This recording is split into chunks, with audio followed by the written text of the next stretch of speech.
ولقد سبقت كلمتنا لعبادنا المرسلين. It is the most important story in the country. The next major war for the United States is with ISIS. But what media and politicians are not telling you the truth about, where ISIS came from, who created them, and why before one more dollar is spent, one more American life lost, you need to know the truth. The first step toward truth is to be informed.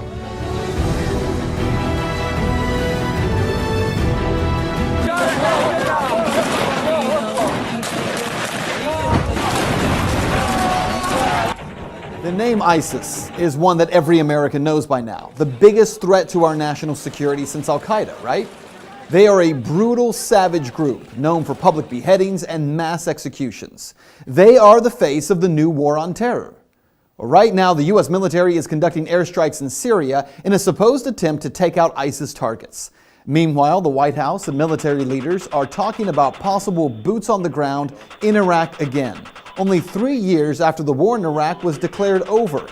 In fact, this war, according to former Defense Secretary Leon Panetta, could last for decades. I think we're looking at kind of a 30-year war kind of history here. Allahu Akbar!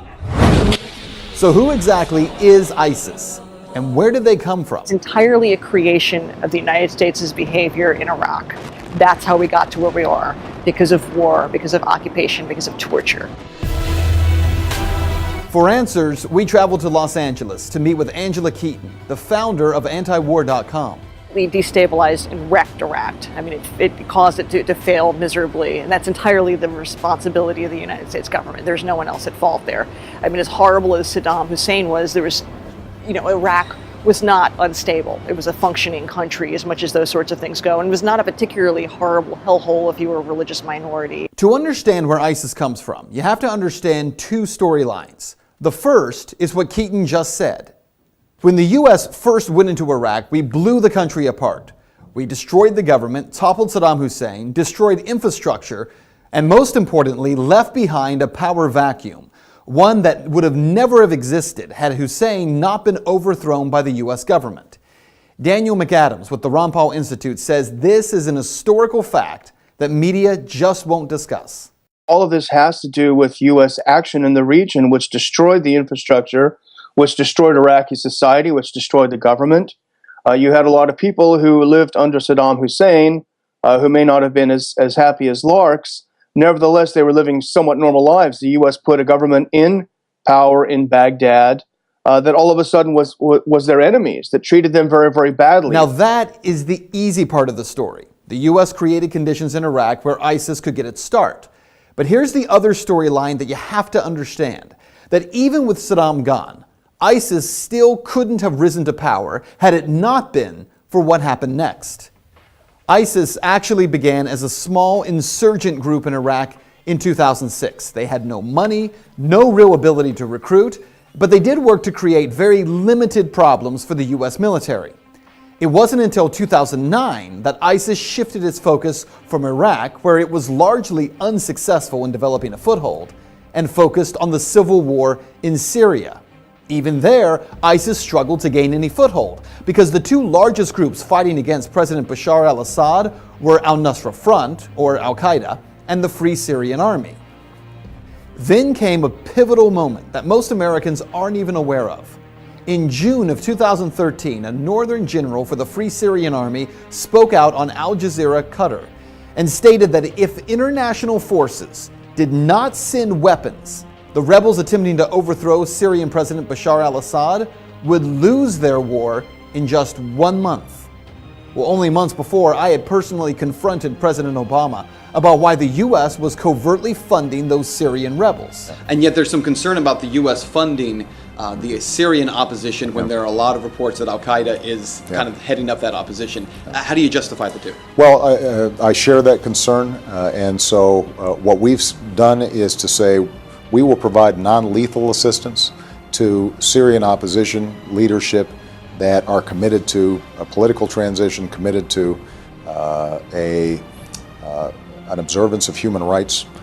We're not going to just dive in and get involved with a civil war that in fact involves some elements of people who are genuinely trying to get a better life, but also involve some folks who would, over the long term, do the United States harm. So even as the president acted as if he was being careful, politicians like Senator John McCain demanded action. So it's a totally unfair and unbalanced fight.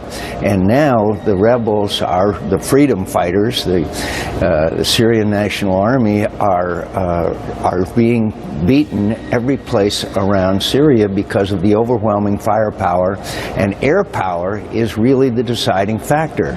So you've got to take their air power out of it. You've got to have a safe zone where they can operate, train, and equip. And we've got to turn this thing around. So what happened? Well, within just a matter of weeks of that Syrian general making his plea for international help, the U.S., the Saudis, Jordan, Qatar, Turkey, and Israel began providing weapons and training and money to the so-called rebel Free Syrian Army. By September of 2013, American media outlets, including CNN and the Washington Post, were reporting that CIA-funded weapons had begun flowing to Syrian rebels. The weapons were not American-made, but funded and organized by the CIA. The artillery was described as light weapons, some anti-tank weapons, and ammunition. But where it all fell apart, weapons that the U.S. insisted would be used by freedom fighters would be in less than 1 year in the hands of ISIS fighters. So where were these fighters coming from? Actually, from the Free Syrian Army, the group that John McCain insisted would help the U.S. to overthrow Assad.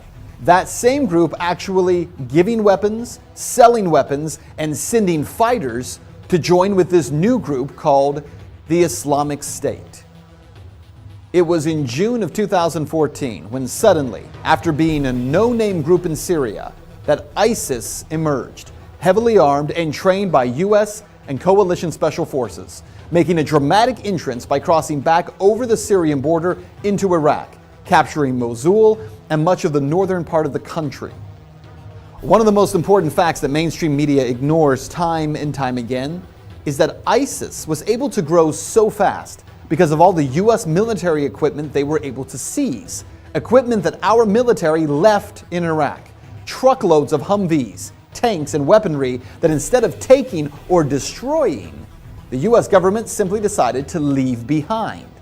Even when the U.S. government knew that ISIS fighters were capturing that equipment, for crying out loud, these guys were posting pictures of themselves driving and standing on U.S. military equipment, making video of themselves with it. We did nothing. Why? How is it the U.S. had no idea that this threat was coming? How many billions do we spend? Maybe $100 billion on the total intelligence community budget over the year. How is it that they had no idea? How is it that if this was such a threat, as John McCain and Lindsey Graham are fond of reminding us, how is it that it was missed so unbelievably, so egregiously? Over the past few months, the U.S. government, who acted like they had never even heard of ISIS, suddenly, with the help of media, has turned the Islamic State into the new focus of the war on terror. Now, as ISIS has continued its rise, recruitment is exploding, and the group is becoming stunningly wealthy. ISIS is the best funded terrorist group in the world. They make I think it's $2 million a day selling oil, much of it to Turkey, interestingly enough. And if you look at the U.S. response to this, the U.S. response to ISIS becoming extremely rich by selling oil and undercutting the competition is to blow up the oil fields, which to me makes no sense. You're blowing up the infrastructure. It happens to be in Syria, so you might think that there is another motive there. But why wouldn't the U.S. sanctions anything that moves when it's angry? Why can't you sanction the banks that are helping finance these deals? Why can't you sanction the oil companies that are participating in this? Why do you blow up the oil fields? It's a great question. And here are some other questions that defy logic when you start looking for answers. Why is the U.S. sending $500 million to the Free Syrian Army to fight ISIS when the FSA is one of the biggest suppliers of fighters and weapons to ISIS? Why are we sending new and more powerful weapons to the FSA like anti-aircraft missiles, weapons that we know will end up in the hands of ISIS? ISIS, of course, is going to now have anti-aircraft missiles provided by the U.S. and the Saudis. The Saudis are getting them from the Chinese, though, now, so there can be plausible deniability because inevitably these sweethearts in the sweetheart rebel groups in Syria are going to start shooting down, if they have the ability, passenger jets. And then we're going to want the plausible deniability. Say, no, it's the Chinese weaponry, as if it's going to make any difference. Well, there are so many questions that we could ask, but let's just cut to the chase here, because what you need to know about this is that ISIS is not the creation of American inaction, which is what the media is going to tell you. No, they are the product of direct action. First, the action of creating a power vacuum in Iraq, and secondly, arming violent jihadists, hoping they would overthrow a leader in a neighboring Middle Eastern country. McAdams says the U.S. government is a victim of its own insane policies. Well, I think the U.S. is really a hostage to its own regime change philosophy. The U.S. is very good at blowing things up and destroying societies, but it is very, very bad at putting them back together. Is that true? Well, you decide. Fact. Our government armed Osama bin Laden and the Mujahideen in Afghanistan and created Al-Qaeda. Fact. Our government helped supply Saddam Hussein chemical weapons for him to use against Iran in 1980 and then overthrew him in 2003. Fact. Our government trained rebel fighters in Syria who would become the group today known as ISIS or the Islamic State. We have watched them commit every violent atrocity that you can imagine to people living in Iraq and Syria. And now we want American taxpayers to fund a 30-year war against them. No, it's not the U.S. government being held hostage by these crazy policies. It's the American people. And it's time that we reject the destruction of people groups around the world for the sake of foreign policy that makes so-called defense contractors rich and perpetuates violence, death, and destruction of entire people groups. Because humanity is greater than politics.